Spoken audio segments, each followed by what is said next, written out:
time we wake the fuck up. That got your attention, didn't it? I'm tired of our generation wasting their time on the computers, watching television, on their iPhones, their iPods. It's time we stimulate our minds rather than simply entertaining it. It's time we wake up to the harsh realities of our lives and its problems. It's time we start questioning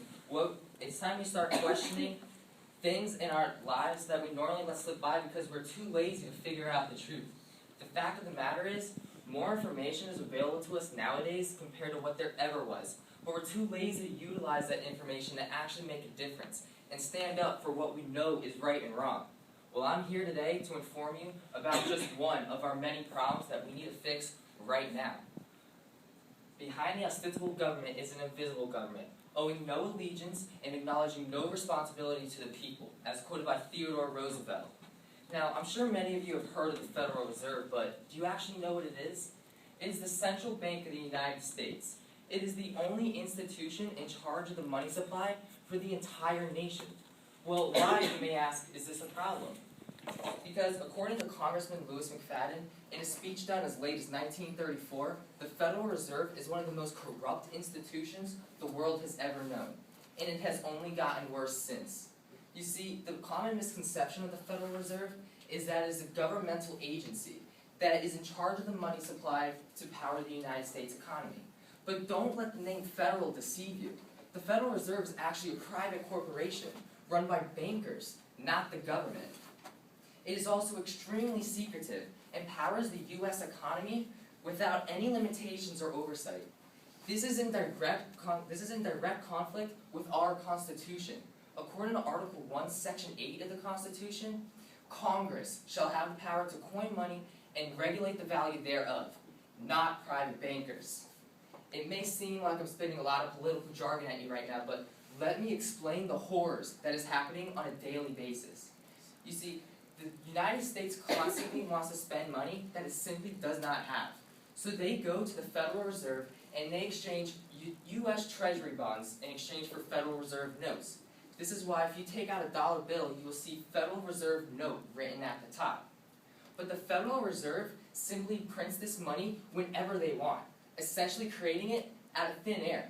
So instead of the U.S. government creating this money, they go to a private corporation run by bankers and they borrow it from them at interest. Therefore, for every dollar produced, there is debt associated with that dollar, based on the fact that it is a loan. But if there is debt on every dollar, how is it possible to ever repay that debt? It isn't. The U.S. simply goes back to the Fed to print more money to pay off the debts that they owe to them, which in turn creates even more debt. Mind-blowing, right? So let me just clarify what I just said. The United States pays a corporation run by bankers, not government officials, to do a job that they can and are supposed to do themselves. It is not rocket science to understand that this is a perpetual debt system, meaning the more money we need, the even more money we're going to owe. So how does this affect you and me? Well, where do you think your income taxes are going? To the paved roads, to Medicare, to the military? According to the Grace Commission, 100% of what is collected is absorbed solely by interest on the federal debt and by federal government contributions to transfer payments.